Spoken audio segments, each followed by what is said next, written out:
All right, we're back here with another video. It's gonna be about money, obviously, because I have nothing else on my mind. So let's get right into it. Last time we were talking about a little bit about we were talking about flashing money and things like that. Let's go further with it.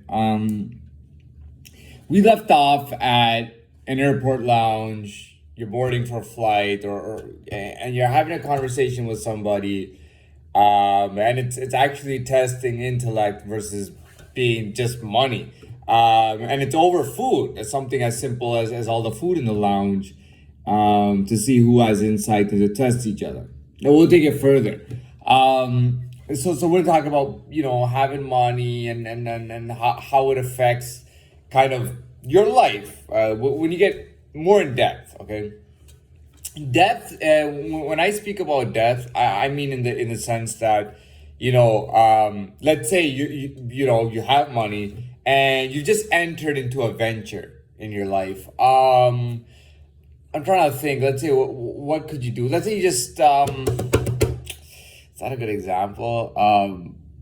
Okay, let's say you just came into a really cool deal with a luxury car dealer.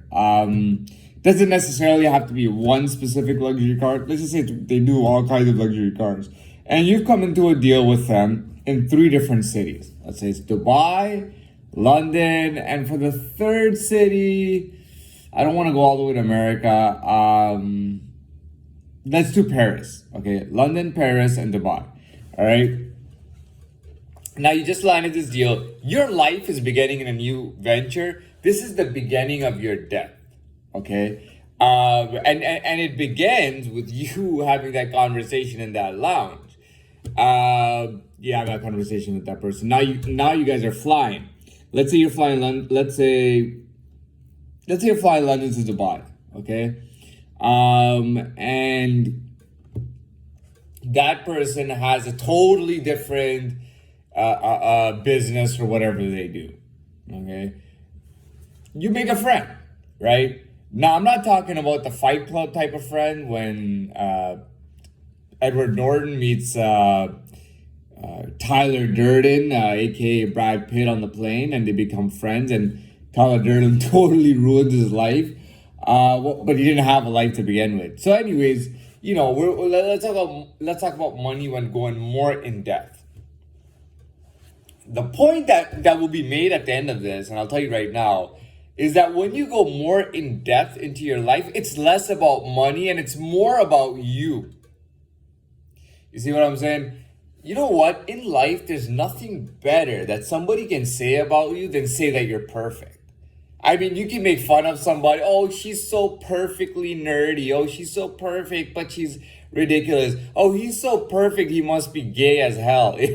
I mean, people say stuff like that, but there is no better compliment or observation that somebody can tell you about yourself other than being perfect. That is the best. You see, there's a lot of things that's different in our lives. We have different talents, different skills. Some of us are just at different levels altogether. But it doesn't matter what level you're at. Your strength, how dedicated, how tough you are, your strength, how tough you are, and how well you perform at that level is a big deal. Perfection is a very good thing. I've told you that I've been at level 1 my whole life. And so perfection was thrown at me in a negative way. Like, look at him, how perfect he is. And he is so goddamn basic. And no wonder he's perfect. They might think that I'm doing it purposely, that I'm staying at a basic level and keeping a basic life in order to maintain perfection. But that's not the case. It's just that I'm perfectly doing something that's just not being done well. You know what I mean? Now, at this point, being at a much higher level, perfection favors me quite a bit. You know what I mean? To perform perfectly at a much higher level is it's just amazing. There could be nothing better. Anyways, we'll move on. So, going further into depth. Now, this person that you flew with is doing a lot of London to Dubai flying all the time. That's what their business is. You guys exchange numbers, and chances are that you will cross paths again.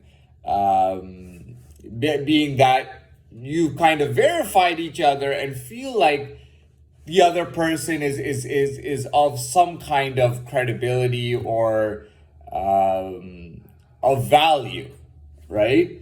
And yeah, and so anyway, so you go to Dubai, right?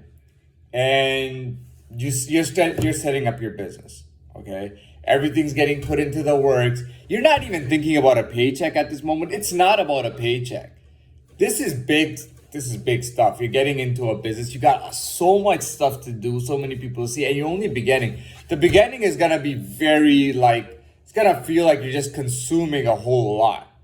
You know what I mean? It's gonna feel like a lot. The beginning is gonna feel very like, wow, like you're just taking in so much information and so much stuff is going on. You're flying back and forth, and you guys know that you have common flights, and you both fly Emirates. Let's say you both fly Emirates.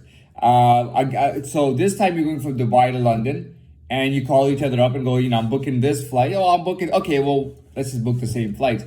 Now you're seeing this person more. But 3 months has gone by. Okay, now you're seeing this person, or a month and a half has gone by. Whatever the case is. Now you're into your business. This person is further along than you. Okay, this person's been doing it for about 1 year and 2 months. Okay, just over a year.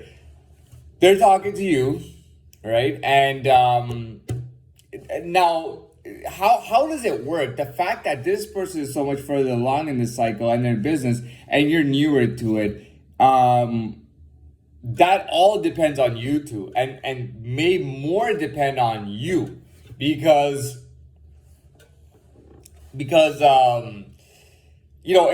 kind of stance do you take psychologically?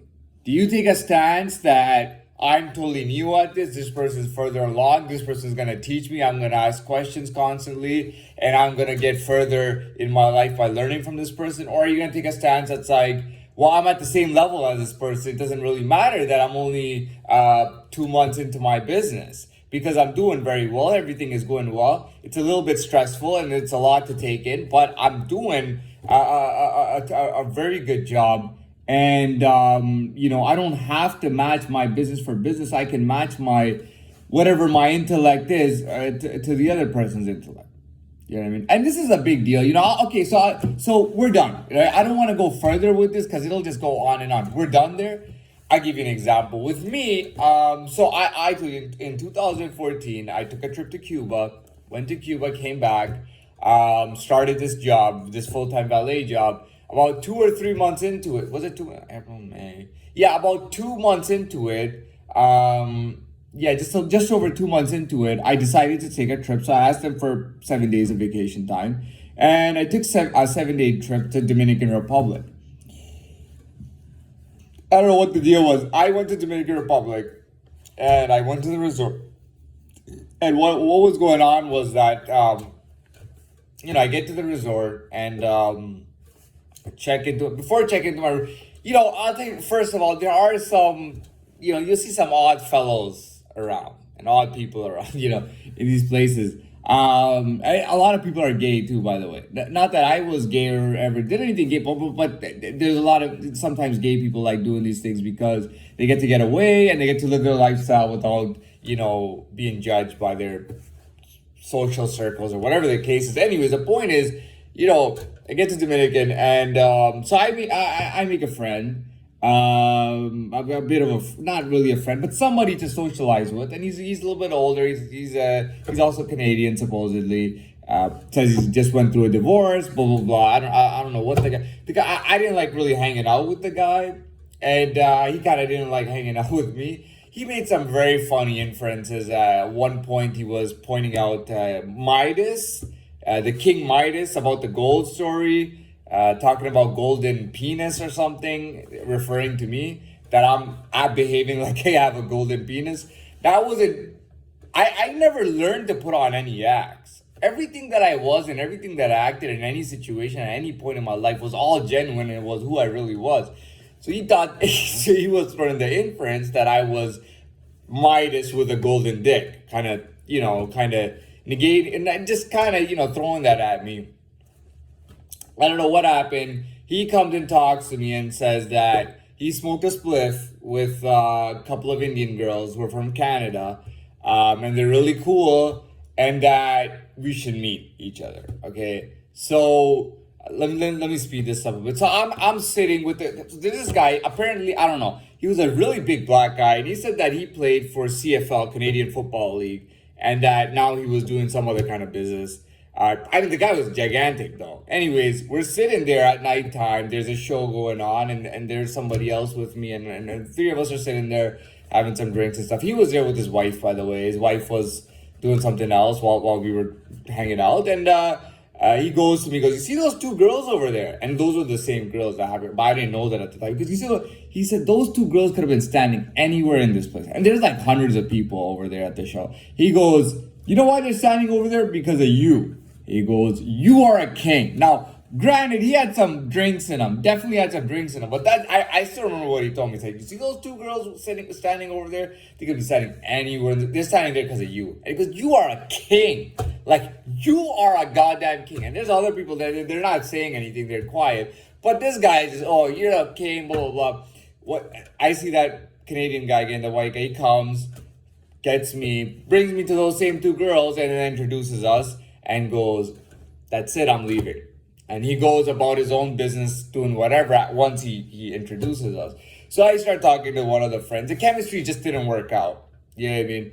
Granted, I was at a basic level, but our chemistry didn't work out at all. Now, looks-wise, I think he was trying to aim for me. But when we started getting into conversation, we couldn't agree on anything. We were always opposing each other, and it just wasn't working out. So I got up and went to get a drink, and when I came back, I sat with her friend, and me and her friend had a great conversation, and me and her friend got along really well. She was not as experienced as the friend that I went for, and she was a bit like kind of almost nerdy and fresh. Like, she wasn't like her friend at all. Her friend was very confident and she was very good looking and everything. But this one was, I mean, I had no issues with her. I could talk to her. I didn't feel like I was getting into an argument or I did not feel like I was opposing. So things worked out great, and we hung out, and we hung out for the whole time that I was there, and we hung out every day. We'd go to the pool, we'd go hang out or go out or go to clubbing or do whatever. The three of us were always hanging out together. We didn't even hang out with anyone else. There were other people who would say, "Come with us."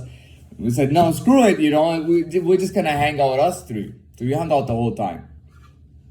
Now, there was a point that I was getting at here. So yeah, at the very end, I kind of started talking to them about myself and everything, and we get into that conversation. And I have a flight in the morning. They're flying that evening or something, and we started talking to each other, and it did occur to my mind the thought that I should take their email or something, or take their contact information. They were from Vancouver. I was from Toronto, so I did not take their information, and I left. And that was it. And I think they knew that, that obviously I wasn't going to take their information, but, it ended there. But the point is that I met people there on that trip. Now, this was just a fun trip, supposed to be just to have fun and stuff. Now, what I'm talking about here is a whole different level. I mean, that was like a basic level individual, I was at level 1. The only reason that I was landing girls was the fact that I was, number 1, I was genuine. Number 2, I was not shy or not too like overthinking or anything like that. I was natural. I was genuine. I was good looking. So naturally, girls could recognize me being as a pick. You know what I mean? Like, this guy has some kind of value, and he's worth a pick. That was all it was, really. At this point, that's very different. Anyways, look, I couldn't finish this video, so I'm gonna start off on the second version.